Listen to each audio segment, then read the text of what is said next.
Saya pernah membuat atau pernah menghitung-hitung umur kita ini. Dan ternyata, saudara, umur kita ini tidak panjang, singkat sekali.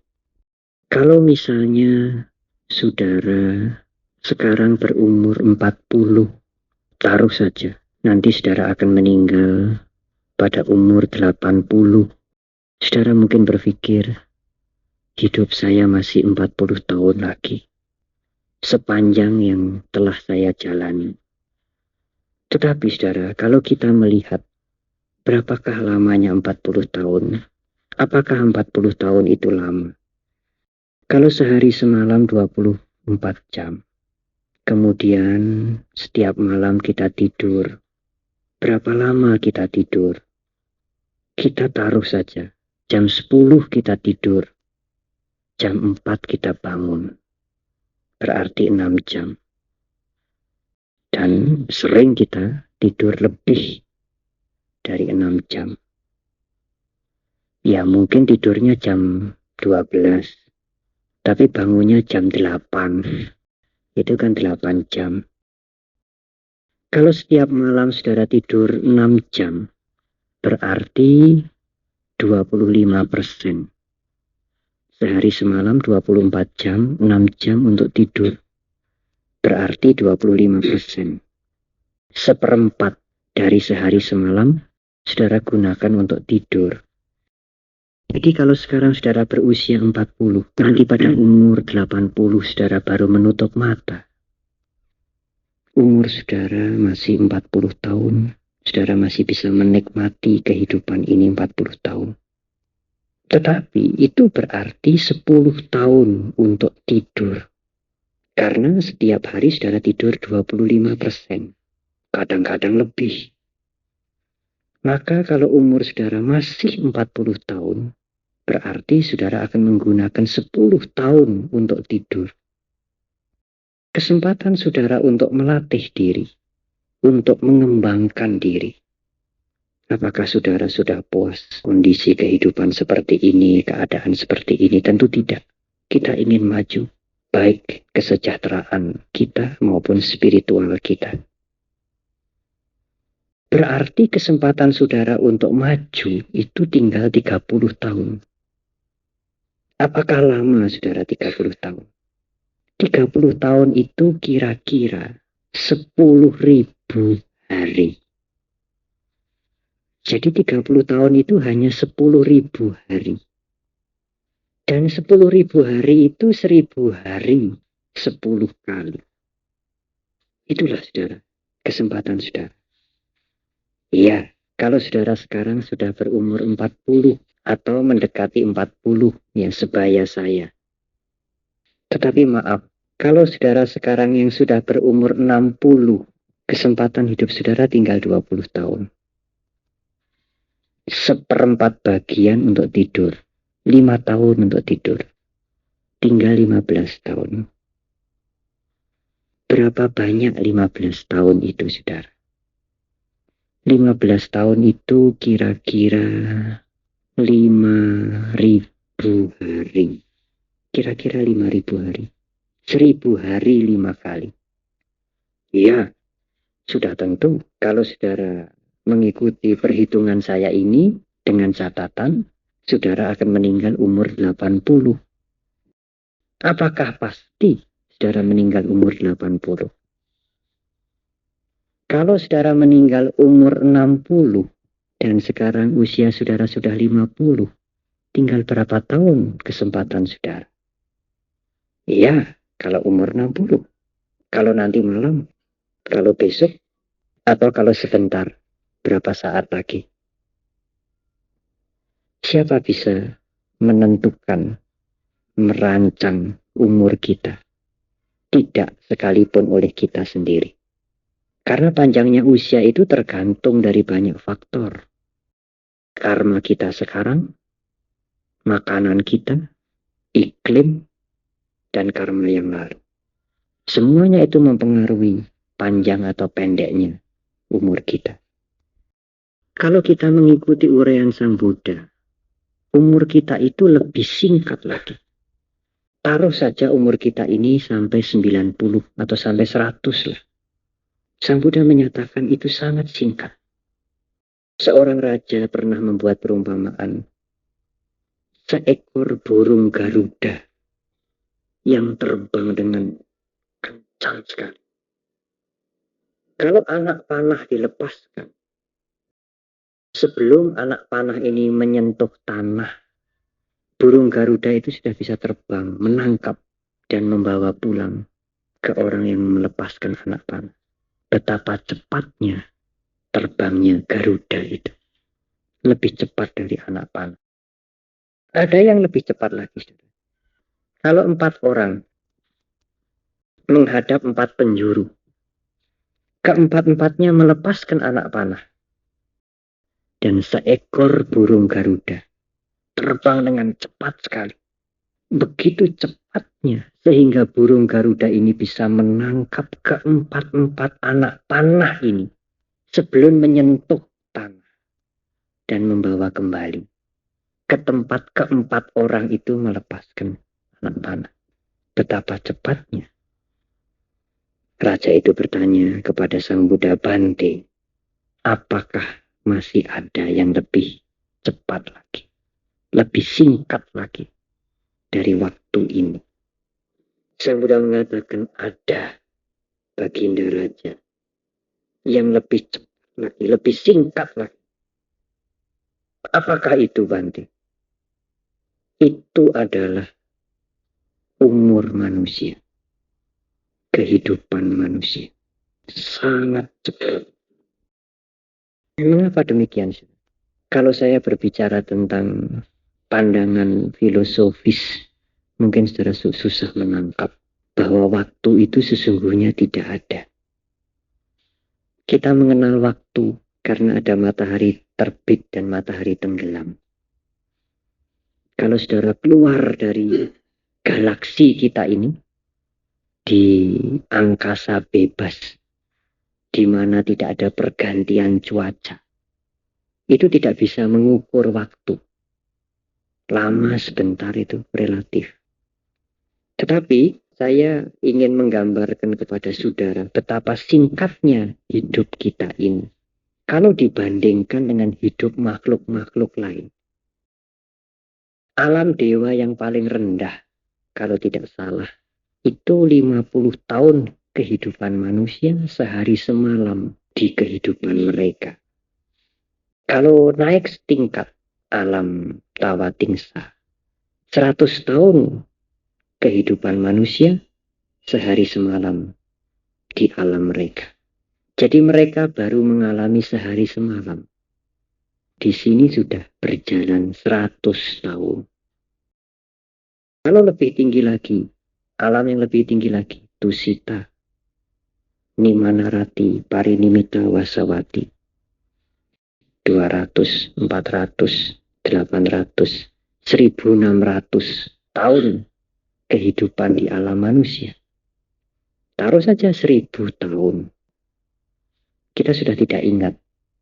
Leluhur kita 1000 tahun yang lalu namanya siapa, itu kita tidak ingat. Kakeknya kakek-kakek, udek-udek gantung siwur, tidak ingat lagi. Kuburannya di mana, tidak ingat. Bangsa apa, warga negara apa, tidak tahu. Tetapi pasti ada. Pasti kita punya. Tidak mungkin kita tiba-tiba muncul atau dilahirkan dari batu. 1000 tahun. Lebih jauh dari zaman Majapahit. Majapahit baru 500 tahun. Itu bagi dewa tertentu baru sehari semalam. Jadi kalau bagi mereka 1000 tahun sehari semalam, kalau kita hidup sampai umur 70, itu berapa jam? Berapa menit? Mungkin berapa detik? Kalau yang umurnya lebih panjang. Begitu singkatnya kehidupan kita sebagai manusia. Namun, saudara, meskipun singkat, kehidupan manusia ini sangat berharga. Dibandingkan kalau kita dilahirkan di alam-alam lain. Kalau kita dilahirkan sebagai dewa, kebijaksanaan kita susah maju. Karena di alam dewa sulit untuk melihat perubahan. Sulit untuk melihat duka. Di mana tidak ada duka, tidak ada persoalan, tidak ada semangat, tidak ada keuletan, tidak ada tantangan, tidak ada kebijaksanaan yang muncul. Tantangan itulah yang membuat kita pandai. Sekolah itu sulit. Tidak ada anak sekolah yang mengatakan gampang. Gampang itu kan kalau sudah tahu.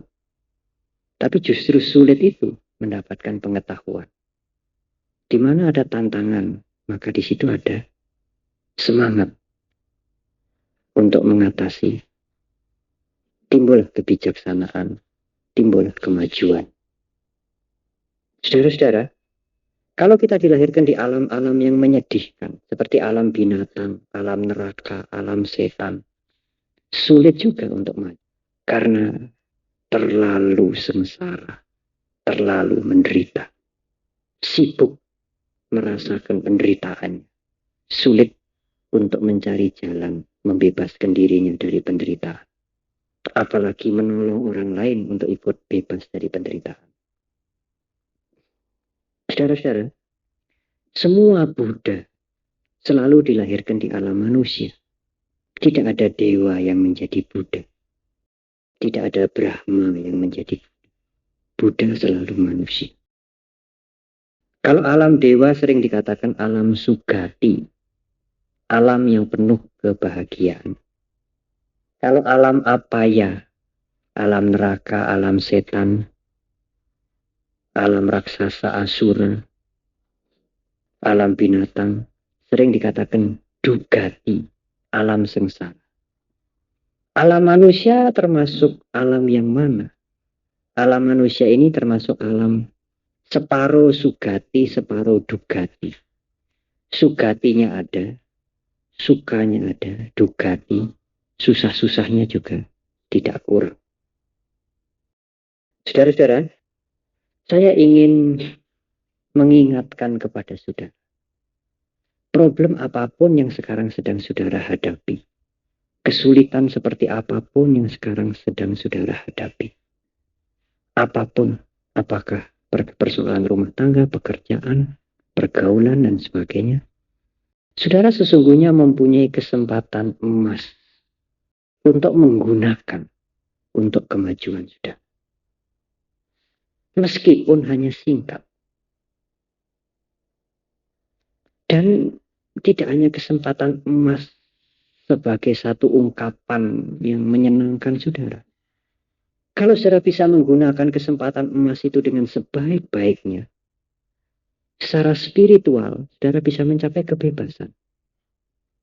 Secara kebajikan biasa, saudara bisa berbuat untuk masyarakat yang cukup banyak. Kalau saudara mau menggunakan kesempatan emas ini, minimal saudara bisa berbuat sesuatu yang baik, yang bermanfaat untuk diri saudara, keluarga saudara, dan masyarakat.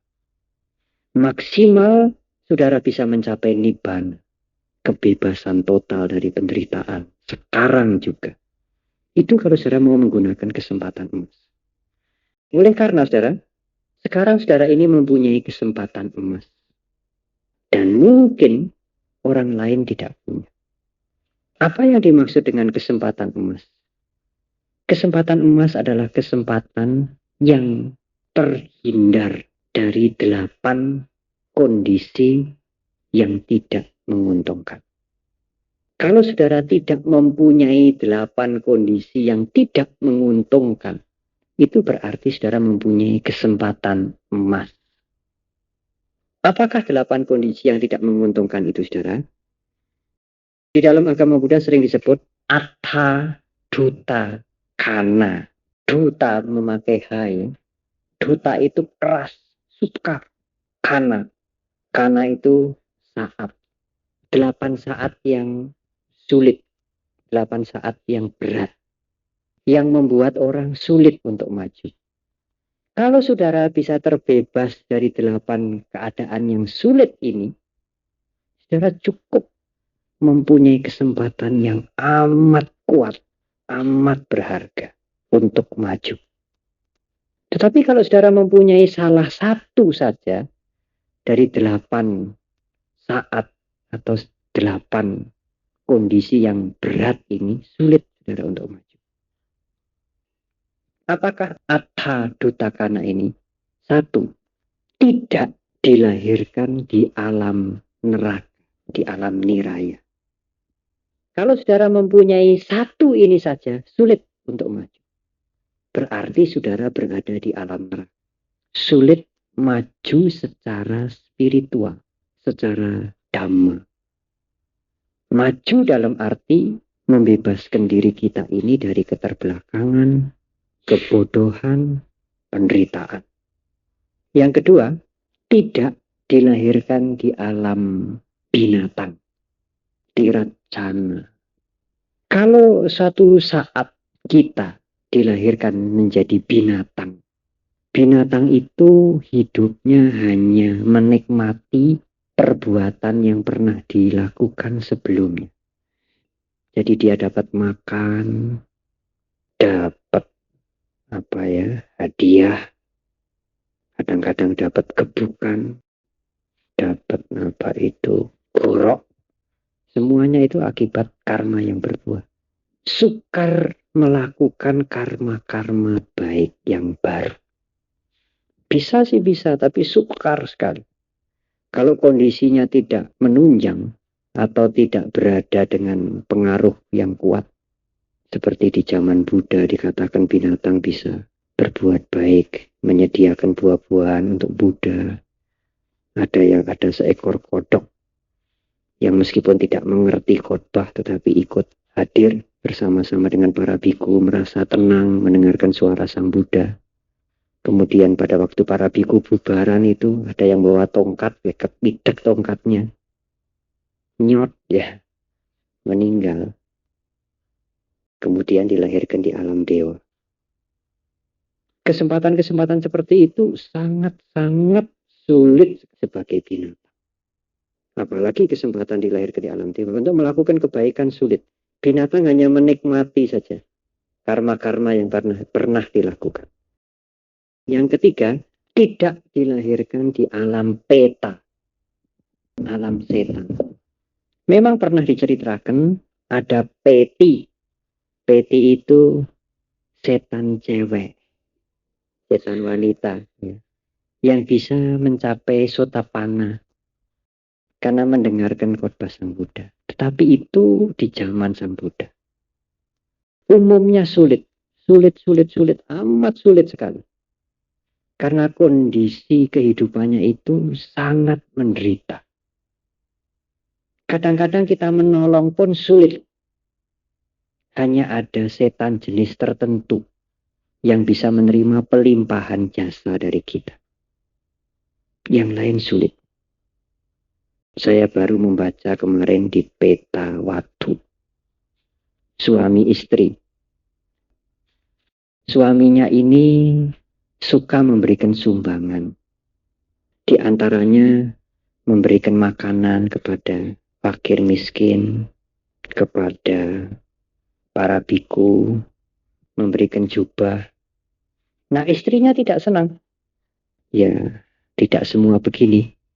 Saya juga pernah menjumpai wanita yang suka berdana, sembunyi-sembunyi, jangan sampai suaminya tahu. Tapi di dalam cerita ini, suaminya suka menolong, istrinya pelit.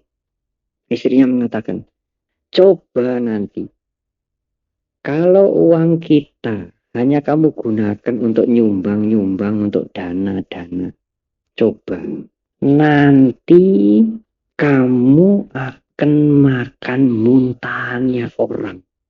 Dan pakaian yang sering kamu berikan itu kamu nanti akhirnya tidak punya pakaian. Kamu nanti pakai pakaian itu loh, seperti seng. Kalau musim hujan, musim panas ya panas sekali. Tidak rusak-rusak memang. Nah, saudara, pada waktu meninggal, sang suami ini menjadi dewa di pohon. Tapi istrinya menjadi peti di alam setan. Jadi suami istri belum tentu ketemu lagi, belum tentu. Dalam kondisi yang sama. Ini ketemu lagi, tapi kondisinya tidak sama.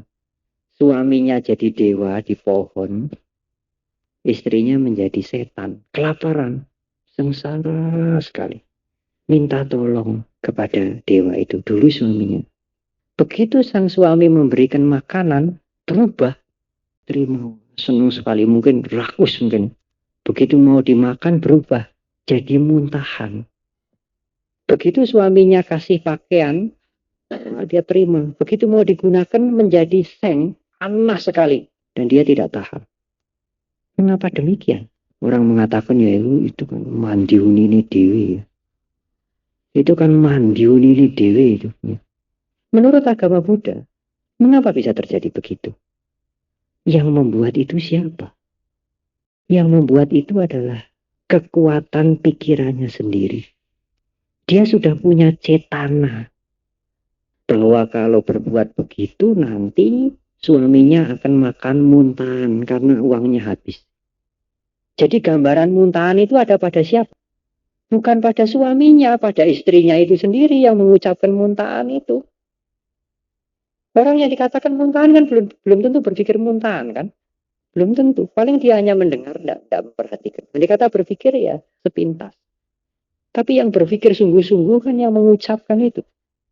Nanti kalau uangmu habis kamu pakai seng itu loh. Kalau panas-panas sekali. Yang mempunyai ide begitu kan yang mengucapkan itu. Cetana itu hati-hati saudara. Itu tidak lenyap itu. Apalagi kalau didorong dengan perbuatan yang tidak baik. Diberi motor oleh perbuatan, oleh karma yang tidak baik. Sehingga nanti dilahirkan kembali, ya kelakon. Cetananya itu tercipta menjadi bentuk hidupnya sendiri. Nah, kalau kita dilahirkan di alam peta ini sulit untuk maju. Kondisi kalau kita dilahirkan di alam raksasa asura. Mengapa saya katakan raksasa asura? Karena raksasa ini menurut kosmologi Buddhis ada dua macam. Raksasa yang baik itu termasuk Catu Maharajika, itu dewa. Fisiknya besar, menakutkan, tetapi hidupnya bahagia. Dia suka menunggu di gapura-gapura wihara. Tempat-tempat yang dihormati, di pohon-pohon besar. Yaksa. Bimbisara itu Sotapana. Waktu meninggal karena kakinya dikuliti oleh anaknya, dia meninggal menjadi raksasa. Jawana Sabha namanya. Sering datang ketemu Sang Buddha. Dan sering cerita pada Sang Buddha, oh Bante, dia meninggal lahir jadi ini, dia meninggal lahir jadi ini. Jadi Sang Buddha sering menerima berita dari alam lain yang membawa Jawana Sabha ini dulu Raja Bimbisara. Sotapana meninggal menjadi dewa. Tetapi dewa Yaka. Yaksa itu diterjemahkan bahasa Indonesia raksasa. Asura juga raksasa. Karena itu untuk membedakan Asura dengan Yaka, saya sering menerjemahkan raksasa Asura. Bukan raksasa Yaka. Kalau Yaka itu termasuk Catu Maharajika. Nah, kalau kita dilahirkan di alam Asura, raksasa Asura, itu sulit untuk berbuat baik. Untuk menjalankan ajaran-ajaran Dhamma atau Dharma untuk maju. Karena kondisi yang dia alami, kondisi hidupnya dia itu sulit.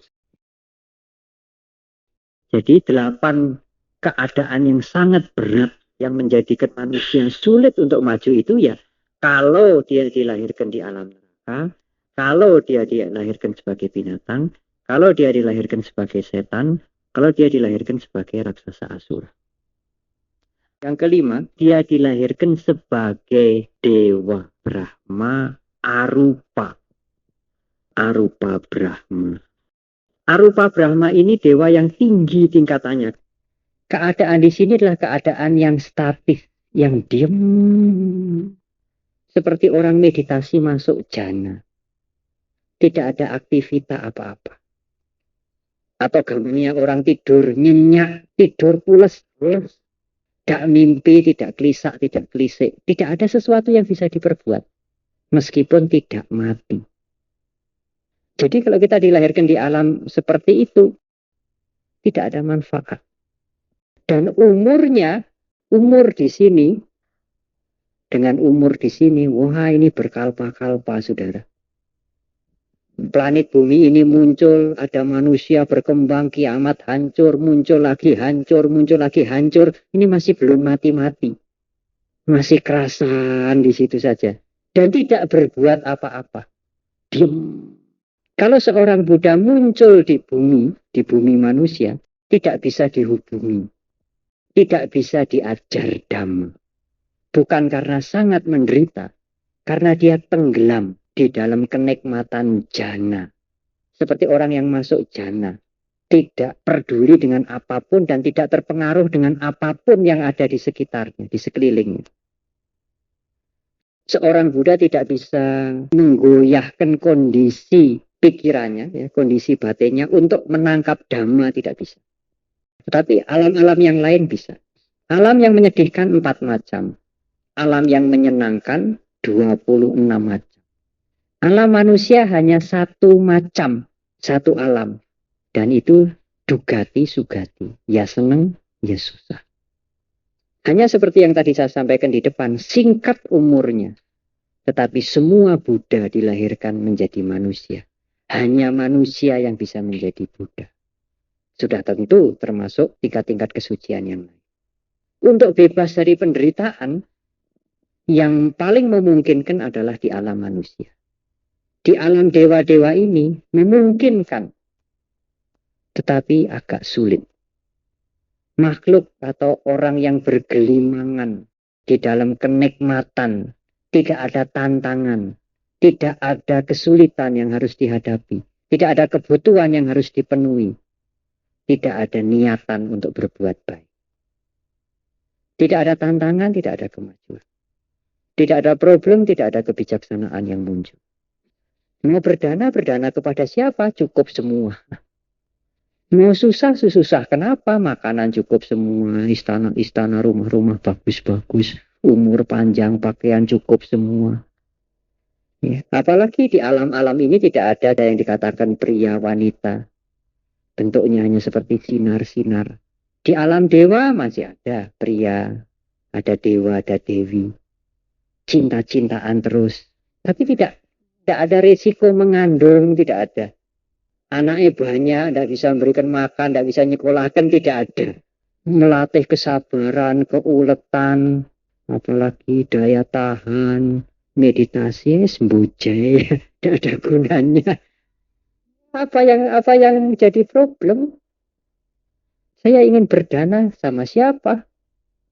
Tidak ada yang butuh. Justru di alam manusia ini kita menjumpai bermacam-macam persoalan. Kita harus memperkuat daya tahan kita, keuletan, kesabaran, melakukan kebaikan, menolong yang lain, metta, karuna, membantu mereka, memperkuat diri kita, supaya tidak hancur, supaya maju.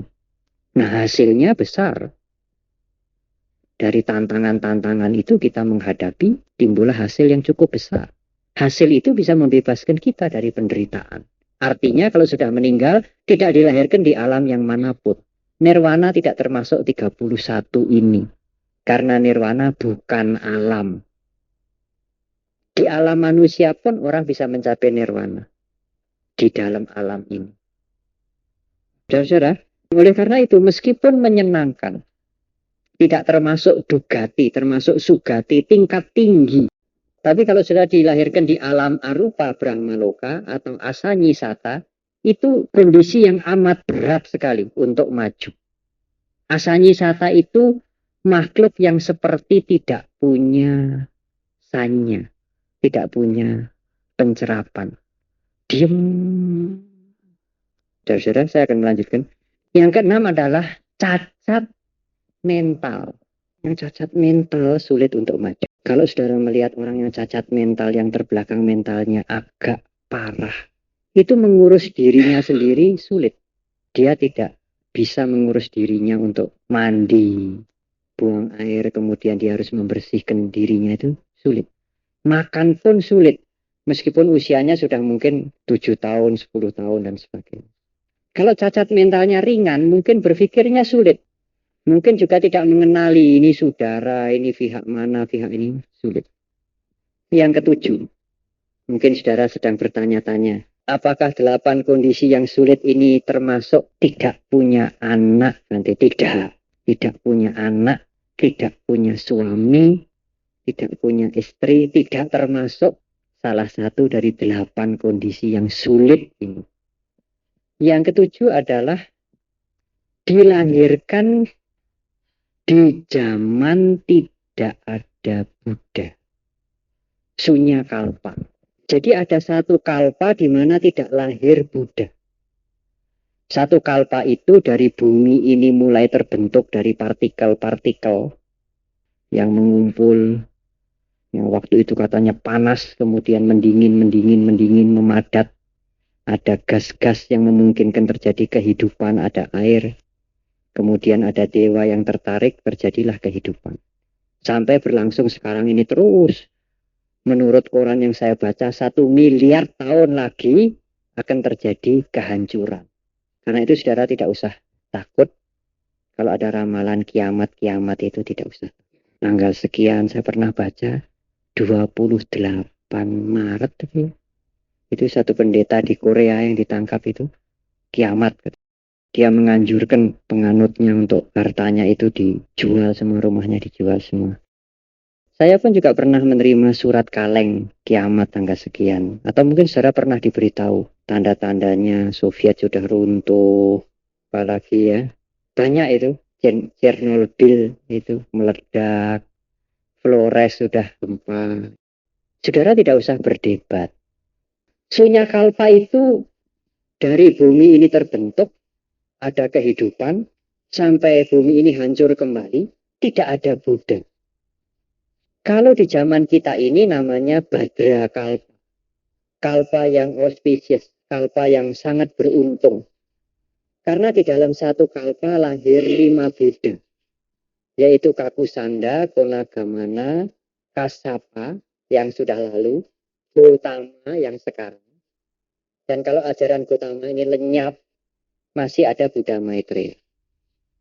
Masih ada akan muncul di planet bumi ini. Kalau ajaran Buddha Gotama sudah lenyap. Nanti ajaran Buddha Maitreya akan bertahan. Kalau ajaran Buddha Maitreya sudah lenyap, baru terjadi kiamat. Dan yang kiamat itu planet bumi ini bukan alam semesta, universe ini habis, itu tidak. Tidak mungkin. Dan akan muncul bumi baru, terbentuk baru. Ada kehidupan baru. Hancur kembali satu kalpa. Terbentuk lagi. Hancur kembali 2 kalpa. Sampai 100.000 kalpa tidak ada Buddha sesudah Maitreya. 100.000 kalpa. Sunya kalpa. Tidak ada Buddha. Nah, kalpa kita ini kita cukup beruntung. Meskipun kita tidak lahir di zaman Buddha. Kita ini, di kalpa kita ini, kita masih bisa lahir di zaman Buddha Sasana, ajaran Sang Buddha. Andai kata kita meninggal nanti lahir kembali, Sasana Buddha Gotama ini mungkin belum lenyap. Ajaran Buddha Gotama belum lenyap. Andai kata lenyap, kita lahir kembali, mudah-mudahan kita masih bertemu dengan Sasana ajaran dari Buddha Maitreya. Tapi kalau ajaran Buddha Maitreya lenyap, 100.000 kalpa tidak muncul Buddha lagi. Nah, kalau kita dilahirkan di masa seperti itu, atau di masa jeda, antara lenyapnya ajaran Buddha Gotama dan belum munculnya Buddha Maitreya, itu juga boleh dikatakan masa tidak ada Buddha, tidak ada Buddha Sasana. Itu masa yang sangat berat. Memang masih memungkinkan orang menjadi Buddha, Paceka Buddha, bukan arahat, tetapi itu cukup berat. Yang kedelapan, satu kondisi yang cukup berat untuk maju kalau kita tidak mempunyai kesempatan mendengar Dhamma.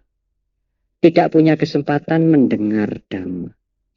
Ada Dhamma, ada Dharma, ada ajaran tertulis, dikhotbahkan, diuraikan, tetapi tidak mempunyai kesempatan mendengar. Atau mendengar tidak tertarik? Ya, untuk maju amat sulit. Karena meskipun bagaimana kita perlu cara, perlu jalan yang bisa menuntun kita, yang bisa kita lalui untuk maju. Kalau tidak ada cara, tidak ada jalan, bagaimana kita harus melakukan? Ya untung-untungan.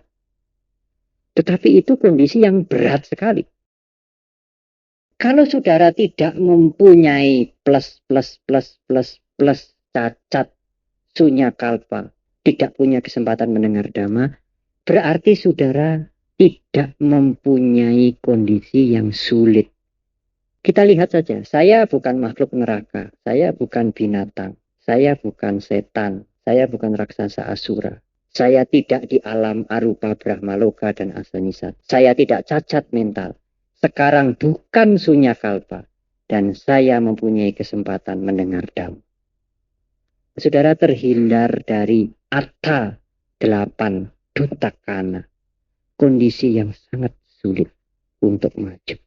Mencapai kebahagiaan atau kebebasan. Jadi kalau sulit diganggu anak, apa anaknya yang kecil, apa anaknya yang paling besar. Anaknya paling besar itu suami.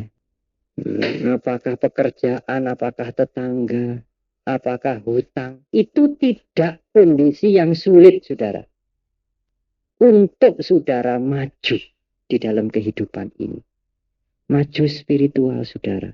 Maju dalam mencapai kebahagiaan. Saudara masih mempunyai kesempatan emas. Sakit sedikit-sedikit masuk angin, pilek, pakai kacamata tebel, itu bukan penghalang. Tidak termasuk atta dutakana. Saudara masih mempunyai kesempatan emas. Tetapi ingat, ini kesempatan, bukan emas. Jadi kalau kesempatan itu tidak saudara gunakan, ya saudara tidak mendapatkan apa-apa. Jasmani ini dirongrong sakit seperti apa. Asal tidak cacat mental saja. Saudara masih bisa maju di dalam mencapai kebahagiaan yang tertinggi. Kebebasan maupun kebahagiaan-kebahagiaan yang lain yang sesuai dengan dhamma. Mas saya ini hidup sendiri, Bante.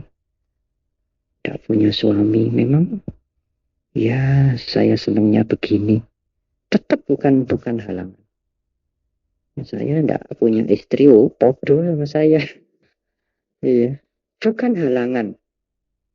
Mobil yang tidak punya, Bante, kemana-mana ya pakai ngompreng, ngojek, bukan halangan. Makan ya pas-pasan. Mau jalan kemana-mana ya sulit.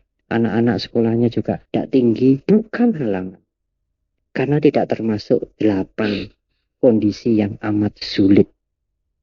Memang mungkin halangan di dalam mencapai kebahagiaan materi, di dalam mengumpulkan materi, di dalam menikmati dunia ini secara materi. Tetapi bukan halangan untuk mencapai kebahagiaan secara utuh. Karena menurut konsep Buddhis, kebahagiaan tertinggi itu kalau kita sudah bisa melenyapkan penderitaan secara total. Termasuk dilahirkan di alam para dewa.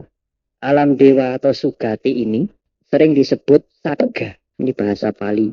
Menjadi bahasa Indonesia, surga. Jadi surga di dalam agama Buddha itu 26. Dan sebaiknya umat Buddha tidak usah memilih satu pun. Oleh karena alam surga bukan tujuan akhir. Bukan bebas dari penderitaan secara total. Lebih baik kalau memang belum mencapai kebebasan, kita dilahirkan kembali di alam manusia. Kita masih menjumpai orang-orang yang sakit, kita masih bisa menolong dia berbuat baik. Kita masih bisa menjumpai orang-orang yang kekurangan, kita masih bisa berdana untuk mereka, berbuat baik. Sudah tentu ya berdana dengan tujuan yang baik, dengan pengertian yang baik. Kalau di kantornya Bulani tidak memberikan dana sumbangan, itu bukan berarti tidak mau berdana. Iya, hanya dananya berdananya tidak ngawur begitu. Kita masih bisa menjumpai kesulitan sehingga kita masih bisa mengendalikan diri, latihan sangwara, ulet, memupuk kekuatan mental, Kita menjumpai problem-problem, sehingga kita harus putar otak, mencari jalan keluar, mencari way out. Kan kebijaksanaan tumbuh, daya tahan tumbuh, keuletan tumbuh, kebijaksanaan tumbuh, kebajikan tumbuh. Nah, tumbuh itu kan merupakan hasil. Hasil yang akan membawa kita tidak dilahirkan kembali di alam manapun. Itulah tujuan kita. Ini diajari surga itu ada 26 loh. Dan malah diajari jangan memilih. Jangan memilih satupun. Nah, saudara milih di mana? Kalau nanti setelah meninggal ya, kalau saya masih harus lahir kembali, saya milih kembali jadi manusia lagi. Karena meskipun menghadapi kesulitan, justru tantangan atau kesulitan itu yang membawa maju. Kalau anak-anak tidak pernah dihadapkan yang sulit-sulit, pekerjaannya selalu dikerjakan oleh orang tuanya terus, tidak pernah menghadapi yang sulit-sulit, bagaimana dia bisa maju? Justru menghadapi kesulitan itu membuat kemajuan. Tetapi jangan terlalu sulit. Kalau terlalu sulit itu alam apa ya? Kesempatan untuk maju pun sulit.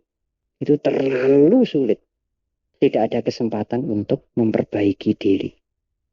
Nah, saudara-saudara, jadi meskipun kehidupan kita itu singkat, kalau saya katakan tinggal 5.000 hari, tinggal 10.000 hari, siapa tahu mungkin di antara kita ini ada yang tinggal seminggu lagi. Itu masih kesempatan emas, saudara. Kalau saudara belum bisa melatih ajaran-ajaran dhamma yang cukup tinggi, melepaskan keduniawian menjadi biku, ya, jalankanlah kebaikan-kebaikan. Setiap ada kesempatan. Kalau misalnya saudara tidak mempunyai kesempatan, belum ada kesempatan berbuat dana, menolong orang, menjalankan sila. Sila itu tidak memberikan apa-apa kepada orang lain, tetapi itu kebaikan, moral. Sesungguhnya kita memberikan juga kepada orang lain, yaitu rasa aman. Kalau orang punya moral itu tidak membahayakan orang lain. Memberikan rasa aman. Oh, bergaul dengan dia aman. Tidak akan mengganggu kita, tidak akan mengganggu anak kita, tidak akan mengganggu suami istri. Orang lain malah membantu.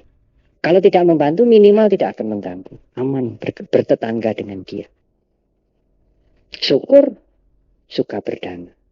Menolong, membantu. Syukur, bermeditasi. Semua kesempatan itu bisa saudara gunakan. Ya. Semua perbuatan baik itu bisa saudara lakukan. Karena saudara mempunyai kesempatan emas. Meskipun hidup saudara hanya sebentar. Kalau saya mungkin bisa meramal, tetapi tidak bisa. Oh, saudara ini hidupnya tinggal 3 hari lagi, tinggal seminggu lagi. Wah, mungkin berbondong-bondong orang menjadi biku mungkin. Mau Bante kalau hidup saya tinggal seminggu lagi.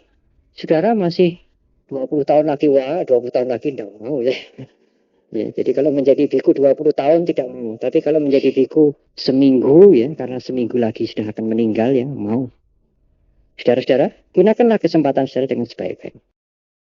Saudara merasa biasa-biasa mungkin. Ya hidup saya ini begini Bante. Banyak problem, banyak kekurangan. Menghadapi masalah-masalah, hidup saya ini tidak mulus.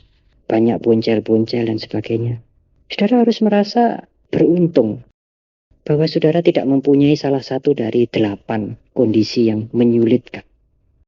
Sehingga kalau saudara mau menggunakan kesempatan yang sangat baik, yang saudara sekarang ini juga sudah memiliki, saudara bisa maju.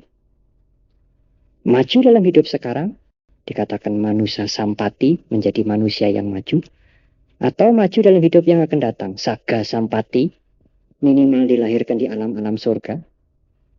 Atau niroda sampati, mencapai niroda, lenyapnya duka, hancurnya.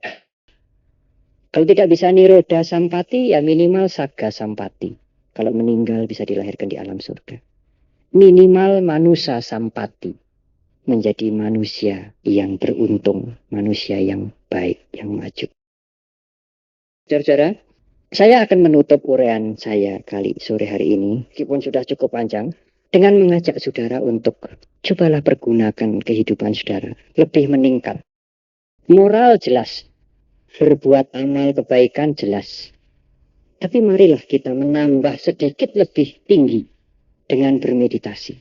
Saudara jangan punya gambaran orang bermeditasi itu duduk bersila, apalagi sila tumpang. berjam-jam. Itu kan menyulitkan. Tidak betah kita duduk begitu. Meditasi tidak harus duduk. Atau mungkin lebih tepat tidak hanya dengan cara duduk. Dan tidak harus duduk bersila. Di kursi bisa. Tetapi tidak harus dan tidak hanya dengan duduk. Kita bisa bermeditasi sepanjang hari. Sejak kita sadar pagi, bangun, sampai nanti kita menjelang tidur kembali. Saudara-saudara, apa yang diperlukan untuk bermeditasi? Meditasi atau samadhi di dalam bahasa Pali, meditasi itu sesungguhnya adalah mengkonsentrasikan pikiran kita pada sesuatu. Sehingga pikiran kita tidak terpecah-pecah. Kalau konsentrasi tok, yaitu bisa konsentrasi pada sesuatu yang baik atau sesuatu yang jelek.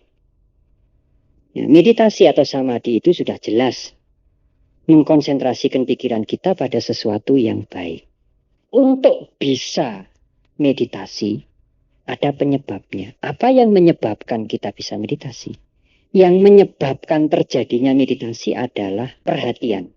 Kalau saudara tidak mau memperhatikan sesuatu, bagaimana saudara bisa memusatkan pikiran saudara?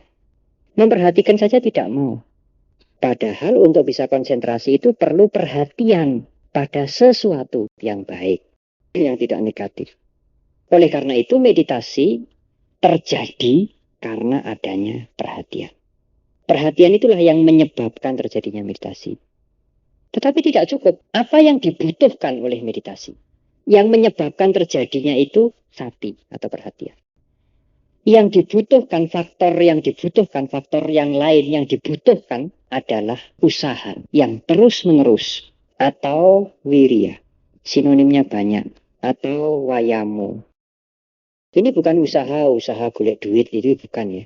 Usaha keuletan yang terus-menerus. Bukan usaha fisik saja, di sini usaha mental. Melakukan sesuatu terus-menerus, mengusahakan terus-menerus, dengan penuh semangat terus-menerus, tidak terputus-putus. Itulah deskripsi dari wirya atau wayamu. Kalau saudara melakukan apa saja dalam kehidupan sehari-hari, saudara bisa transfer, bisa membuat aktivitas kehidupan saudara sehari-hari itu menjadi latihan meditasi. Tidak perlu mengubah. Ya saudara mengerjakan apa yang seperti saudara kerjakan dalam kehidupan saudara sehari-hari. Hanya apa yang saudara kerjakan itu saudara perhatikan. Dengan cara itu, apa yang saudara lakukan menjadi meditatif, menjadi meditasi. Saya memegang penghapus ini dengan perhatian. Perhatian itu artinya pikirannya ke sini. Bukan pikirannya mikirkan nanti saya terus mau bicara apa lagi. Kemudian saya menghapus ini dengan perhatian. Perhatian itu ya gampangnya ngerasake itu. Dimatke, diperhatikan ini. Geraknya tangan ini diperhatikan. Bukan itu tadi adalah meditasi, saudara. Ini bukan meditasi gaya baru. Dan bukan meditasi ciptaan saya. Inilah vipassana, bawana, mengembangkan pandangan terang. Jadi saudara tidak perlu menjadi saudara yang lain. Saudara tidak perlu menjadi saudara yang bersikap lain seperti hari-hari kemarin. Biasa saja. Tapi aktivitas saudara itu saudara lakukan dengan perhatian. Kalau saudara akan minum, apa yang saudara lakukan? Pegang tutup ini. Buka. Ini terasa pikirannya di sini. Bukan pikirannya di situ. Mungkin matanya melihat ke situ, tapi perhatian kemari. Terasa ini ya. Ya saya mesti terasa, Bante, kalau nggak terasa ya tidak bisa pegang gelas. Iya, Anda juga mesti merasakan, tapi tidak nggatekke. Kroso nanging ora ngrasake. Lain kan ya. Krungu, tapi tidak ngrungokke. Iya. Saya ini kroso dan ngrasake ini. Lalu angkat, minum. Kemudian taruh lagi. Pegang tutup, angkat. Apa yang saya lakukan tadi adalah meditasi.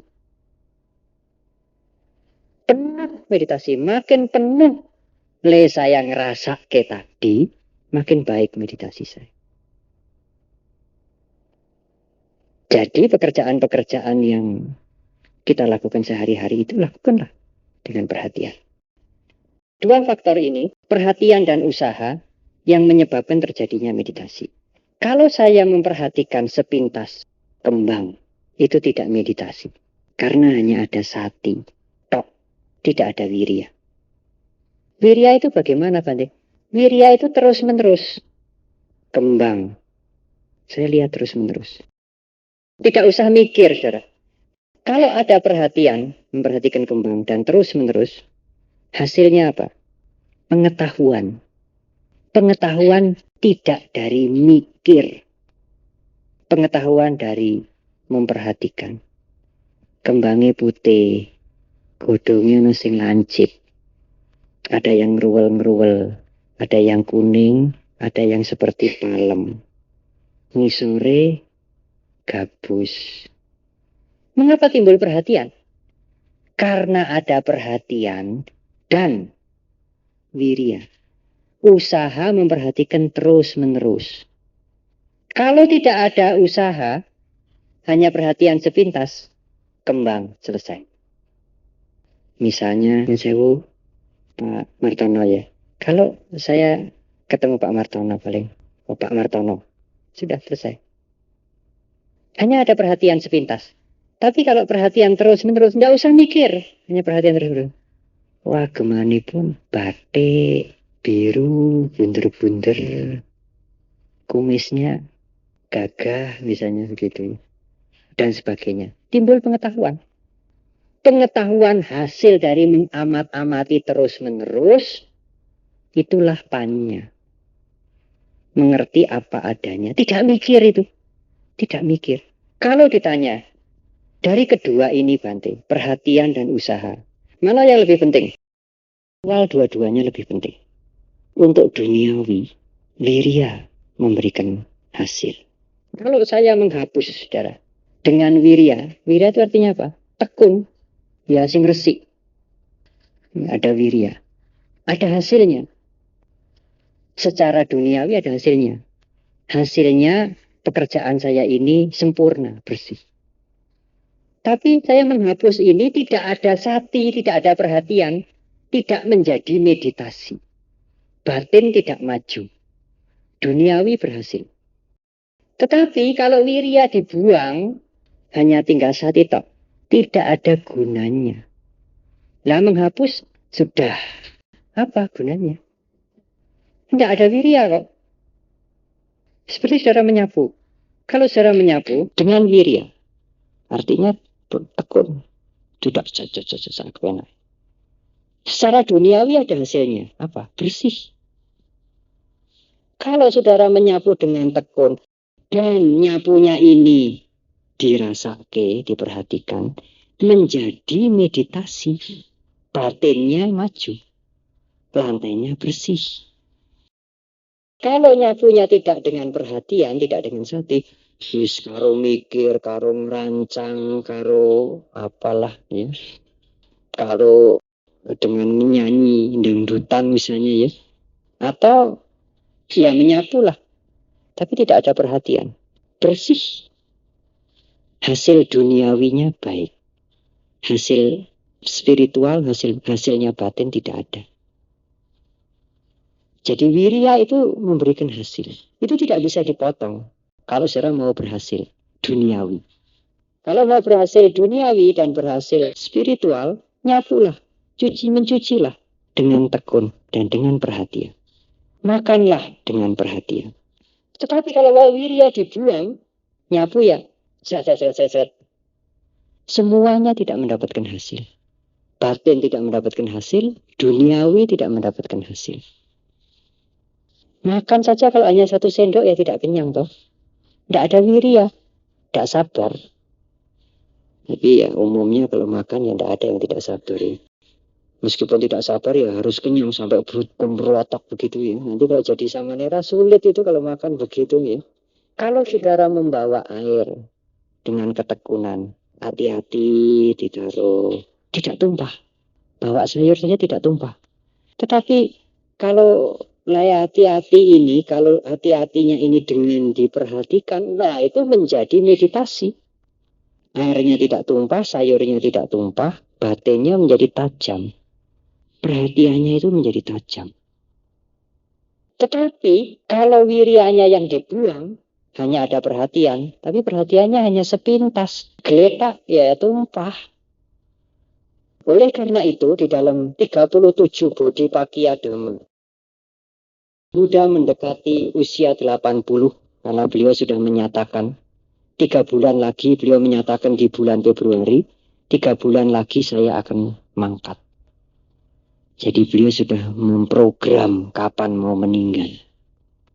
Ya nyatanya gimana? Ya nyatanya ya tepat. Waisak meninggal, tidak meleset.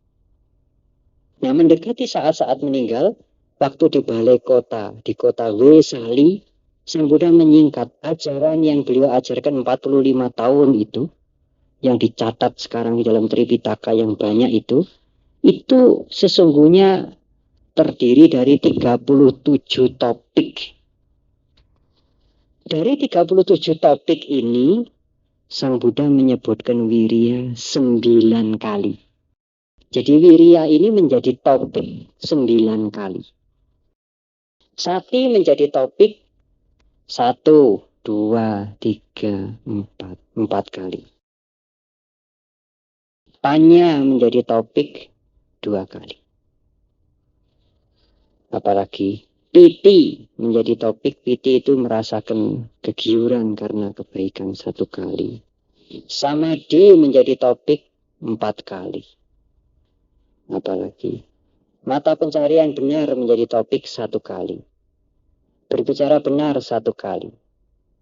Apalagi sada keyakinan menjadi topik 2 kali. Tapi wirya menjadi topik 9 kali.